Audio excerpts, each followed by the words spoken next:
T라고 되어 있습니다.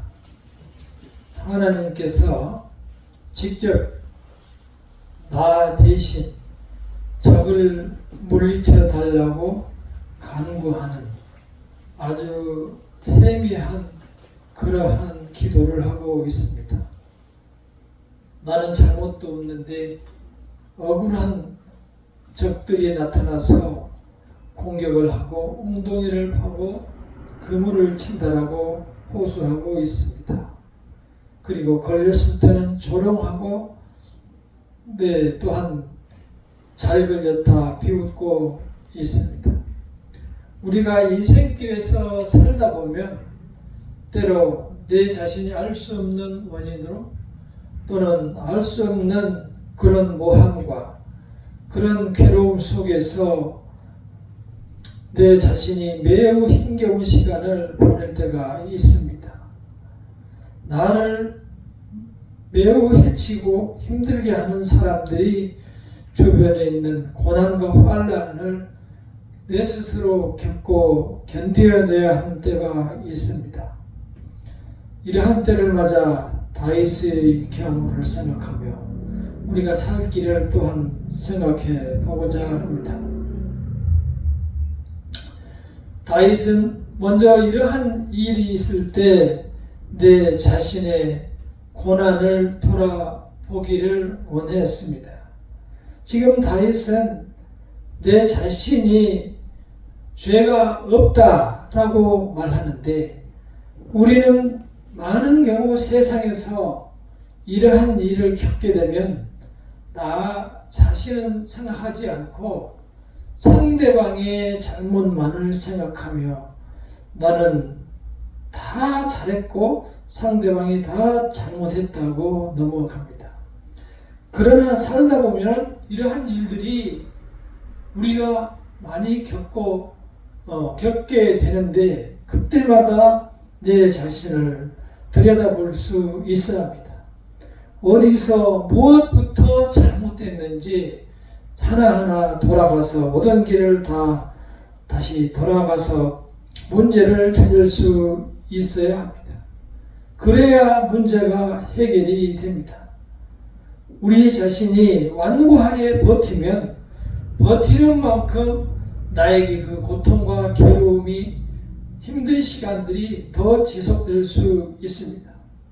그래서 나에게 있는 잘못은 발견되면 하나님께 당부하고 부탁해서 회개하고 주님 앞에 그러한 나의 죄를 고백하는 것이 하나님의 정의에 맞는 것입니다. 그것을 우리가 공의라고 합니다. 내 자신은 틀림없이 맞는 것 같은데 하나님이 보시기에는 맞지 않는 일들이 많이 있는 것입니다. 하나님의 선한 계획과 또한 내 자신에게 당초해 주신 선한 양심을 회복하여 하나님의 뜻을 분별할 수 있는 주님의 자녀가 되어야만 그러한 부드러운 마음을 가져야만 이 세상에서 하나님의 뜻을 분별할 수 있습니다. 우리 자신이 내 자신의 잘못마저 확인하지 못하고 깨닫지 못한다면 정말 이 세상은 지옥과 같은 곳이 되고 맙니다. 왜냐하면 보시고 아시다시피 세상은 너무 악하고 잔인해져 있기 때문입니다.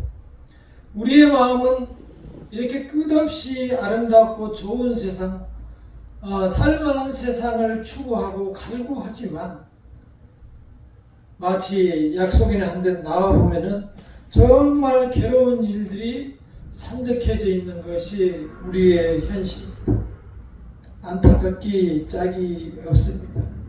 오늘도 또 그런 기사가 나왔는데 무려 10년 전의 일이긴 하지만 3살짜리 그 의붓 아버지 계부가 새로운 여자가 데리고 온 그 3살짜리 아이를 운다고 때리고 심지어는 세탁기에 넣어서 돌리고 또는 베란다에서 떨어뜨린다고 거꾸로 매달기도 하고 심지어는 소주를 먹이기도 하고 그런 일을 저지른 사람이 재판을 받는 것을 봤습니다.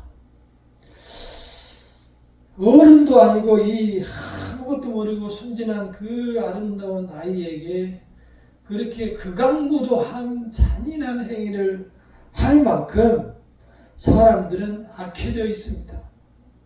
우리가 그러한 환경 속에 자라서 같이 살고 있다는 사실을 절대 잊어서는 안 됩니다.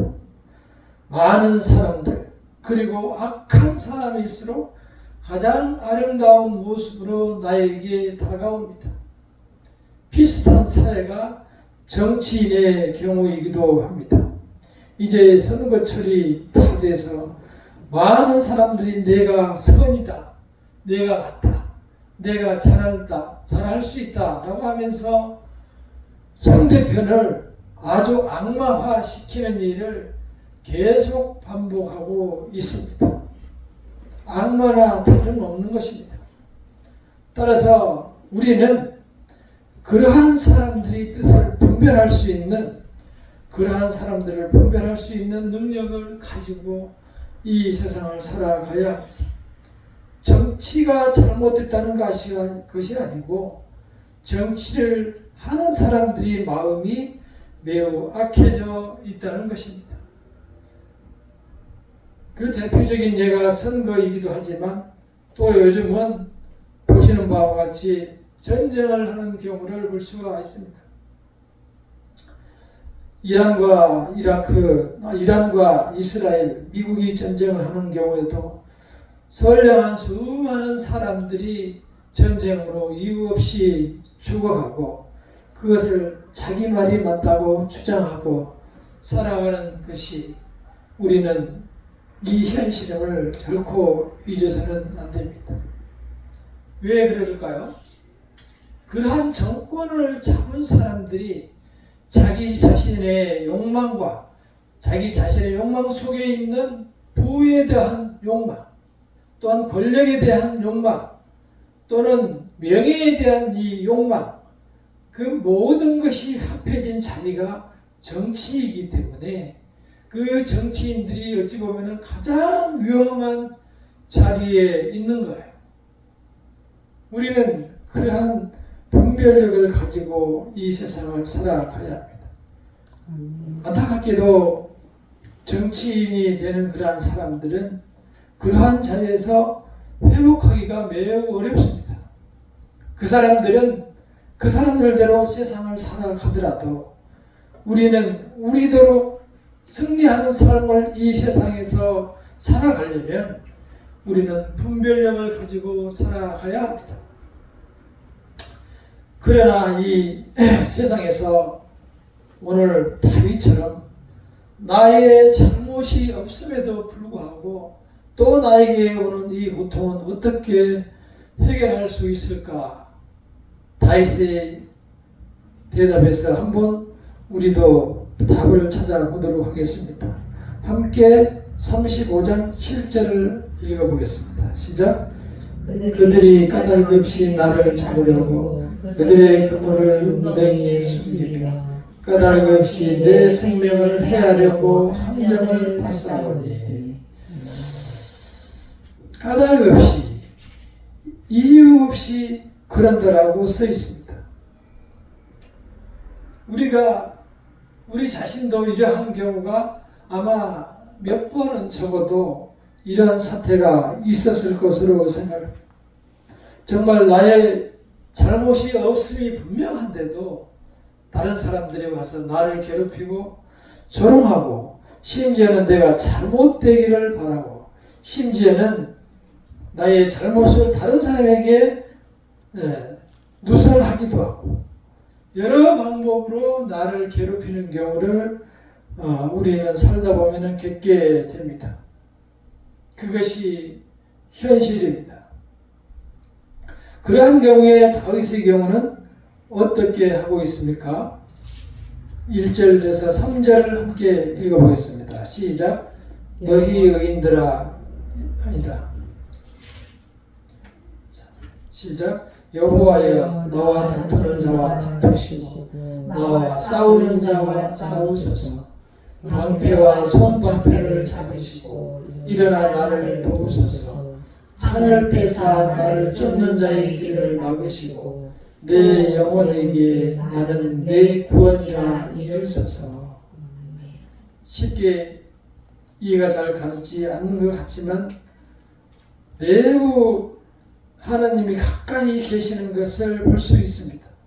하나님께서 직접 나 대신 좀 싸워달라고 말씀하고 있습니다.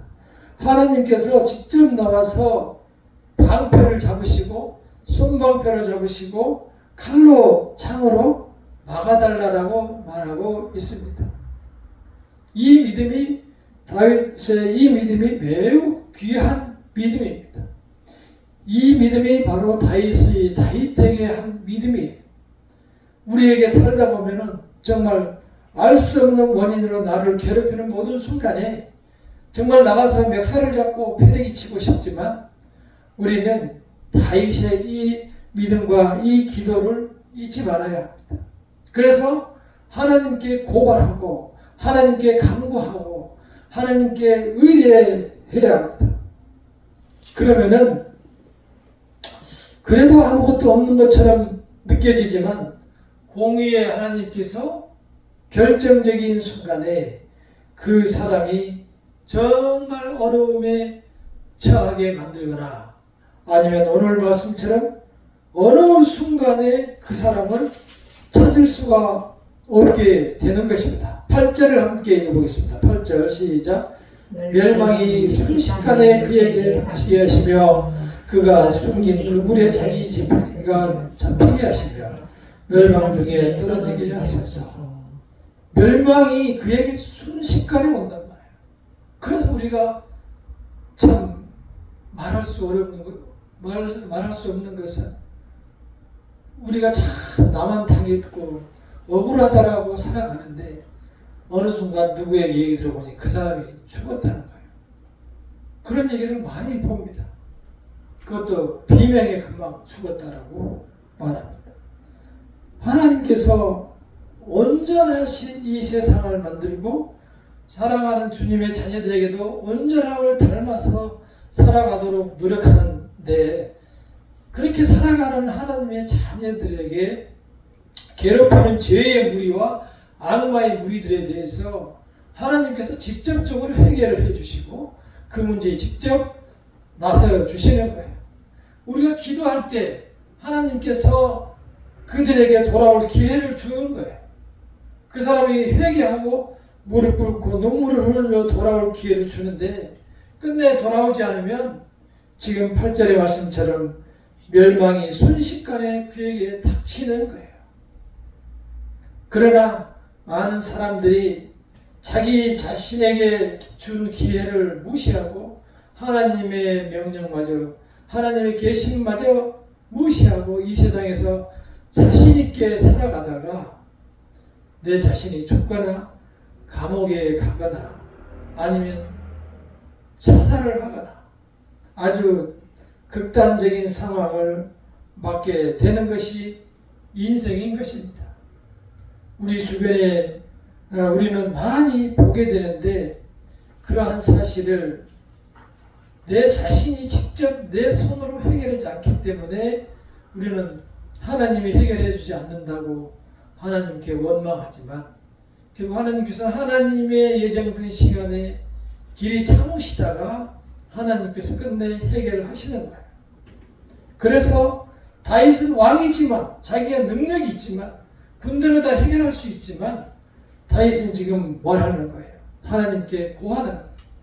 하나님께서 직접 나서서 나 대신 싸워주시고 다투어주시고 칼을 차시고 칼로 창으로 막아주시옵소서. 하나님께 모든 나의 원수 갚는 일을 맡기는 것입니다. 그것을 만약에 사람들에게 다 맡겨버리면 어떻게 될까요? 사람들에게 맡기면 조금 전에 말씀드린 것처럼 사람들이 매우 난폭하고 잔인해졌기 때문에 이 세상에 살아남을 자가 별로 없을 거예요. 우리가 어렸을 때 아이들끼리 싸우다가 싸움이 심해져서 우리 아이가 울고 들어오면 쫓아나가지고 가서 그 아이들 싸대기를 때리고 다시 들어오면 그쪽 부모가 다시 우리 집 쫓아와서 멱살을 또 잡으면 이쪽에서 부부가 가서 또 거기 댄배 들고 그럼 그쪽에서 또 와가지고 3대 3으로 싸움이 붙고 아이들은 울고 난리가 나는 일들을 옛날에는 많이 봤어요. 요즘은 왜 그게 없죠? 경찰들이 제보하기 때문에 없는 거예요. 얼마 전에 그런 일이 또 있었더라고요. 아이들끼리 싸움을 갖다가 부모가 깨들어서 치고받아가지고 뇌진탕이 돼서 또 가봐요. 그래서 모든 그러한 법이 없을 때 하나님께서 성경에 그 율법에서 주신 법이 동해보복법이에요. 눈에는 눈, 이에는 이, 네? 또 머리에는 머리, 죽음에는 죽음을. 지금도 그래서 그 율법을 믿는 이슬람권에서 그렇게 하고 있어요. 근데 그것은 당초 하나님께서 그것을 한도로 정해 놓으신 거예요. 눈을 가서 상했으면 가서 그놈의 눈을 뽑아라. 그런 것이 아니고 최대한 거기까지만 해라. 최대한. 근데 우리나라 사람들을 보면은 부모가 화가 나면 가서 눈만 뽑습니까? 눈도 뽑고 이빨도 다 부러뜨리고 오죠. 그럼 그쪽에서도 가만히 있습니까? 그쪽에서 도끼 들고 와서 다 부셔버리고 가죠. 이게 보이지 않는 사람의 잔인함이에요. 그러한 것들을 우리는 파악할 수 있어야 합니다. 그래서 우리의 삶이 살기가 힘든 거예요.